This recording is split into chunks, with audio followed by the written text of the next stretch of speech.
Mūsų pusrytukai prasideda šį kartą viešbutuko, o aš šoninę labai mėgstu. Tai šitą valgysiu, turim kiaušinių, nežinau kas čia gal sūris keptas. Kiaušinių yra, bet šalti, nemėgstu, o vaisių, žiauri fainai. Pirmas viešbutis iš tikrųjų, kur mes turim beigeliukai, jeigu šilti iš vis tobulą. Pirmas viešbutis, kur mes turim pusryčius įskaičiuotus. Nes mes visur ėmėm kokius hostelius, įvariukas jau dedas blinelius. Tai žodžiu, fainai. Einam pusryčiauti. Taip jau gaunas, kad aš visada valgau sūriau, Aivaras saldžiau. Pusryčiam blinelį. Mes su broliu praktiškai vienodai susidėjom. Ir man visada žiauriai trūksta čia daržovė Amerikoje, pas jos nepropaguoja jokių pomidoro, agurkų. Ir aš pasiėmiau obuolį vietoj daržovės. Šiandien brolio diena. Brolis vairuoja sarpantinais, kanjonais ir tuneliais visokiais. Ir dabar šiek tiek grįžtam tą patį kelią, kur vakar atvažiavom, bet po to jau nusuksim link dar vieno kanjono, tai Antilopės. Vieni gražiausių man iš Google, ką žiūrėjau. Įvertinsim realybėje, ar tikrai nenuvils manęs jie. Jau vaizdeliai keičiasi, kalnų struktūra ir spalva jau matom kitokią. Važiuodami matėm, kad yra ta užtvanka, iš tikrųjų mes ir žinojom, kad jinai yra, bet žiūrim, kad mes ir parkingą čia prie vietos atradom ir greitai privažiavom, stabtelėm. Bet bijau, kad čia yra ilgesnis turas, mes čia taip greit nesuvaikščiosim, kaip tikėjomės. Tokie laiptai įdomus iš pačių uolienų ir akmenų, bet yra turėklas, nes jau čia girdžiu vyrai slidinėjai. Ir čia taip greitai ir nenubėgsim, kaip įsivaizdavom, bet labai norim pamatyti, parodysim ir jum. Ką tik atvažiavom į Antilopės kanjoną, tiksliau čia yra tik tai Visitor Center, kur mus paims su autobusiuku ir nuveš į pradžios tašką ir čia būtinai turėsim eiti tik su grupe. Ir mes išsipirkom 2 Antilopės kanjonų trasas, 2. Viena kainavo $80 vienam žmogui, kita 110, man atrodo, nebeprisimenu kuri kiek. Tai dabar einam prisičekinti, nes būtinai turi atvažiuoti minimum pusę valandos anksčiau, nes kitaip nebeprimsi turą. Ką tik pajudėjom ir važiuojam su tokiu pat, tik tai nespėjau nufilmuoti, kaip lipam, nes čia viskas vyksta greitai. Ir dabar yra griežtasis turas, kur net negalima garsiai kitur šnekėti, negalima stoviniuoti, patiems fotografuotis. Iš vis, jeigu nepatiks kas nors, gali gidas sakyti, važiuok atgal, mane išveš ir negrąžins pinigų. Nu taip gali būti. Tai mes jau gavom pamoką ir elgsimės atsakingai. Tokie transportai mumis atvežė, jau pirmi turai jau išsirikiavo į ėjimą. Štai mums reikia būti prisisegus. Ir čia mūsų grupės draugai. Visas kelias bus tokiu smėliu ir vien čia smėlį, žodžiu, dykuma. Aivaro veidas šiaip nesimato ant video, bet visas jau smėlėtas, kol atvažiavom, dulkių prisigėrėm. Ir čia yra mūsų gidas. Ir dabar einam jau į pirmą ruožą. Kol kas tai labai šilta. Aš jaučiuosi per šiltai apsirengus, nes esu sustriukė. Bet šiaip sakė, ten toliau bus vėsiau. Nebus ten taip karšta. Labai daug žmonių ir tas mane žiūri erzina. Ir visur vieni kitiem trukdom. Tai išgaudė čia akimirką labai sudėtinga, bet vaizdai tai neperteikiami. Būtent šiame kanjone Britney Spears buvo išsinuomavusi 2 valandas, kad galėtų nufilmuoti savo klipą. Ir matom čia širdelę, tik ant horizontalus vaizdo sunku parodyti. Matyti Kalifornijos saulėlydį. O čia matosi ryklis, įsižiojęs ryklys, tuoj kažką prarys. Nežinau, ar mano kamera sugebės parodyti, va čia tipo žvakė ir va dūmelis nueina į viršų. Šiaip ir smėliuota, jau akis pilnas smėlio ir žmonių labai daug, tai labai iš tikrųjų erzina tai, kad neturim laiko net pasimėgauti, fotkinam viską, nes norim kuo daugiau paskui prisiminimo turėti. Štai vaizdas. Ką jau iš vieno kanjono turas pasibaigė. Dar Aivaras nori man kažkaip fotkelę padaryti. Tuoj aš oplę. Einam čia tokiais tuneliais, dabar nebeparodysiu, bet ką tik visi gavom smėlį ir į burną, ir į akis. Ten yra ta vieta, iš kurios mes ką tik išėjom. Ui. tik vienintelis kedro medis, O, kurį gali jetus. pamatyti. Medėlis, aš jau čia įsivaizdavau, kad čia bus kosminė dydžia, čia už mano ranką mažesnis. Tai čia vienintelis medis, kuris gyvena šitoje dykumoje. Sako, einam pažiūrėti išgyvenusi medį. Ir aš jau čia įsivaizdavau, kad čia bus medis toks kaip pas mum, normalus medį. Sako, va čia pažiūrėkit, šitas vargšelis gyvena. Turas jau čia eina į pabaigą, tai dabar tokiu tuneliu einam. Dar kažką gal pamatysim gražaus, o dar priminsiu, kad mes ką tik išėjome ten iš to šešėlio. Net nepagalvotum, kad čia kažkas slepias. Taip, tokio gražaus. Jau baigiam pareit, dabar lipam tokiais laiptais, tai truputį žiūriu ir į kojas, ne tik į priekį. Ir jau laukia mūsų autobusiukai.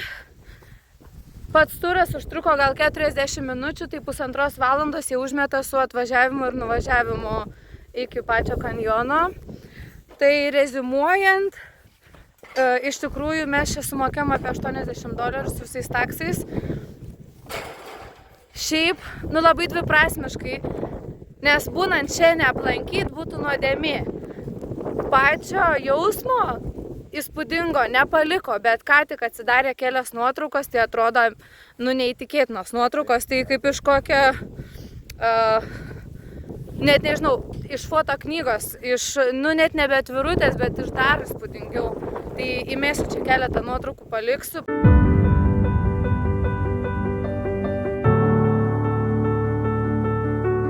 Įvertinkit ir jūs, bet gyvai visiškai nepaliko mum emocijos. Šiaip labai daug žmonių bėgom, griūdami, viens per kitą lipa ir nori visi tą kadrą gražiausią padaryti. Ir žodžiu, turizmo klausimų čia labai biznis yra, bet kad ir trumpas turas ir kelios nuotraukos, jos iš tikrųjų vertos pamatyti.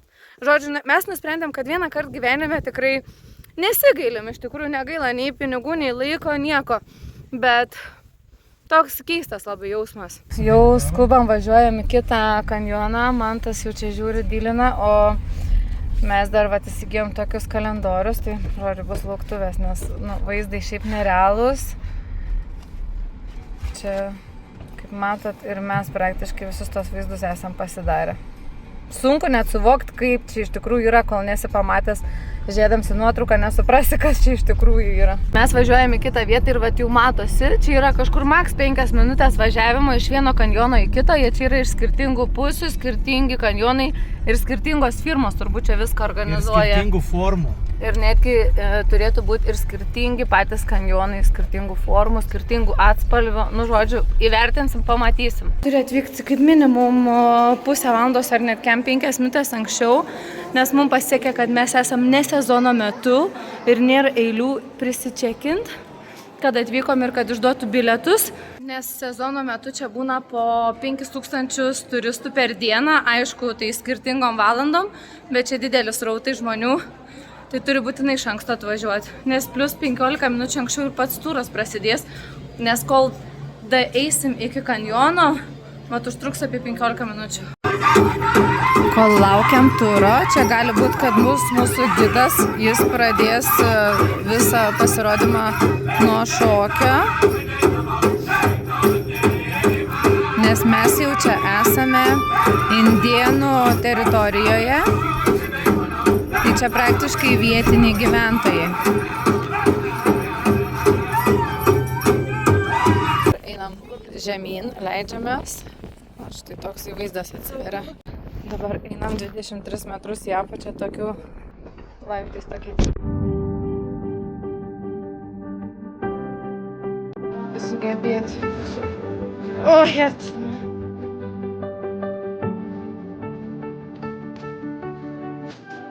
O, vaiką, čia dar ir pavojinga praeiti.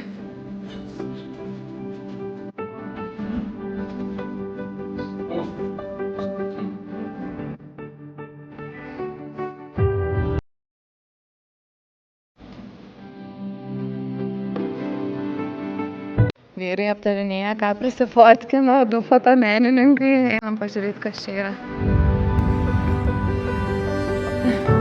Ir toks tarpelis, pro kurį mes turim jau ir išlysti, ir išlipti. Tokia siaurumo viena koja tik tai telpa. Bet jau viskas pabaiga. Ir žiūrim, kur mūsų, pro kokį tarpelį, vyrai grįžta iš medžioklės. Turą, kurį ryte palikom, nes matom, kad vėluosim kanjonus. Dabar jau liko laiko. Einam pažiūrėti, ką buvom palikę. Čia jau smėliukas kaip Palangoj, kaip Nidoj, tik kopos netokios. Ir vaizdelį jau tuoj pamatysim. Žodžiu, esam Gleno užtvankoj ir štai pradeda ryškėti Kolorado upė, kuri Kolorado upė išplovė visą Grand Kanjoną. Ir čia yra Grand Kanjono kalnų motyvai, elementai. Kitą dieną pamatysim jų daugiau.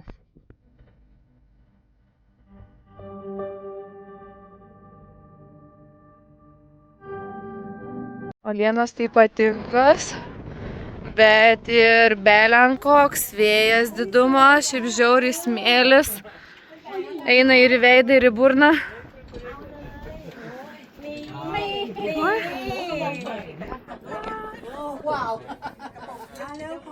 Įspūdingos struktūros uolienos prie tos užtvankos. Tokiais vis kaip laiptukais ir čia viskas kaip.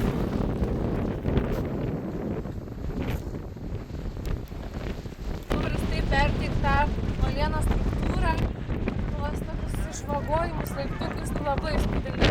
Bet kamerų to nepamatys.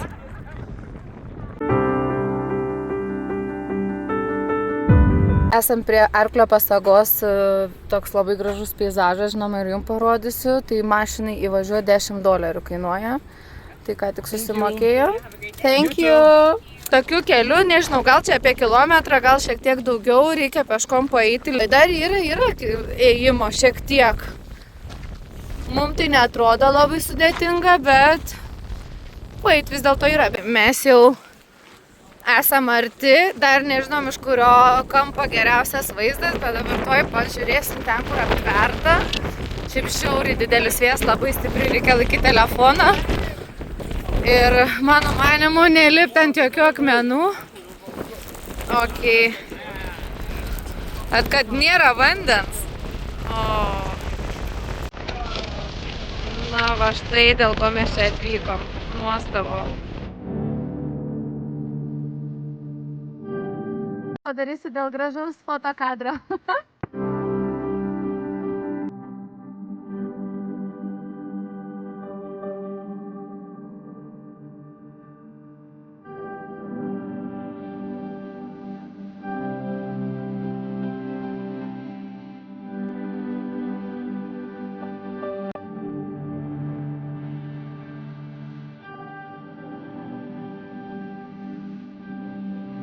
Čia tokių mašinyčių gali prisižiūrėti, kiek nori, čia ne naujiena, tik tai spalvos su kiekvienu kartu vis įdomesnės būna, šį kartą juoda, bet buvo ir vyšninė, ir žydra. Atvykom į check-iną, viskas labai paprasta, nėra gyvo žmogaus, ateini prie kameros, tavęs laukia, nuskanuoji paso kortelę ir žiūrėsim tuoj, turbūt gausim kambario raktus ir eisim ilsėtis. Pagaliau Amerikoje atradom normalią parduotuvę, kur ir kainos normalios ir kas svarbiausia, pasirinkimas kosminis ir šviežių daržovių ir pasiilgų pomidorų. Čia dar pasiėmiau ir obuoliai, nu aišku, čia jau obuolių visur galim gauti, bet ir kopūstai, salotas.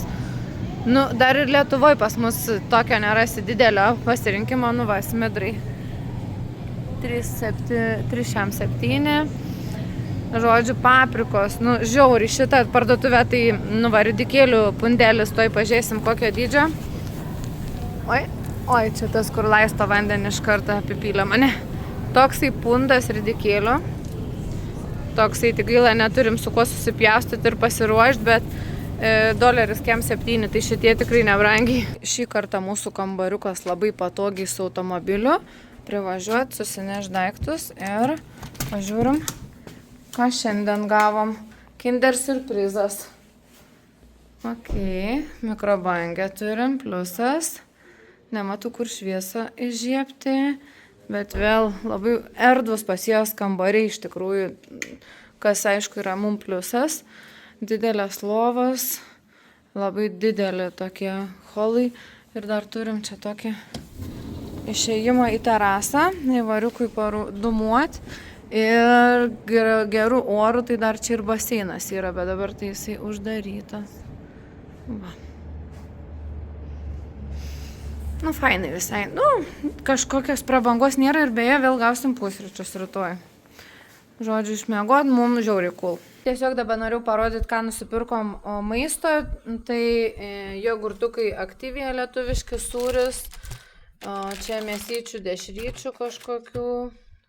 Aivaras keksiukus mėgsta įvairius, žodžiu, čitos, salotų, pasiėmiau iš karto paruoštų ir dar pomidoriukų, bananai, tai kas įdomiausia, kad bananų kainos yra vienetais ir daugumoj po Las Vegase, pavyzdžiui, vienas bananas $1.